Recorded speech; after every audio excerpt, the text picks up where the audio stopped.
Etsy anatin'ny vaovao ara-sosialy kosa isika sy ny tontolon'ny fananan-tany natolotra tamin'ny fomba ofisialy androany ary ny vokatry ny fanadihadiana izay nataon'ny observatoire du foncier mikasika indrindra ny resaka adi-tany eto amin'ny nosy. Ny isan'ny olana goavana mahatonga io adi-tany io moa araky ny nazavain'ny tompony andraikitra dia ny tsy fahafantaran'ny olona ny lalana fe ny fananan-tany. Rotsirakoty iray eo amin'ny sariny Mamra Samuely.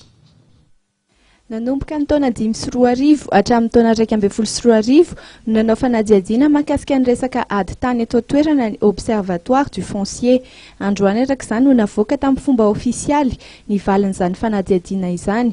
Ny isan'ny olana goavana mahakasika io adi-tany io ireo tompony andraikitra dia tsy fahafantaran'ny olona ny lalana na ireo tompony tany na ireo tsy tompony ka mahatonga ny adi-tany mirongatra eto amintsika. Raha ohatra ny fototra ny olona zany misy karazana maromaro. Ny tena ataoko hoe ny fototra voalohany dia tsy fahafantaran'ny olona ny lalana na olona tompon-tany na olon-tsotra zany raha ny tompon-tany moa zany indraindray tsy mahafantatra ny olona ianao raha manana titra ohatra dia manana didy ianao ny karakarany ny tany sy mipetraka eo raha tsy izay dia azon'olo-kafa ataony mamono an'izay zo izay rehefa mipetraka eo elaela izy zany.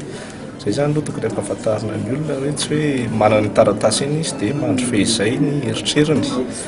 Manarak'izay dia misy koa angamba ny ataoko hoe fandrindrana kabeny amin'ireo politika isa-tokony izay misy.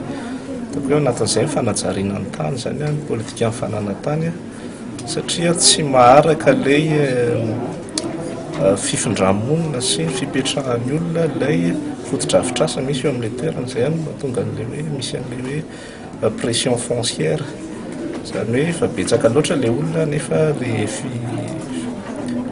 raha araky ny fanadihadiana izay natao hatrany dia ny 2,700 olona tonga eny amin'ny fitsarana momba ny adi-tany dia tsy manana taratasy fanamarinana fa azy ny tany.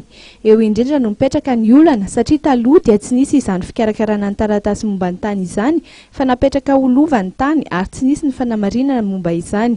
Nambaran'ireo tompony andraikitra trano moa fa sarotra ny resaka adi-tany ary tsy ho fongatra izy io saingy ny fanamafisana ny fampiarana ny lalana sy ny fampahafantarana ny olona ny momba ny zony no isan'ny antony-drahalahy voalohany tokony atao hanampiana ny olona.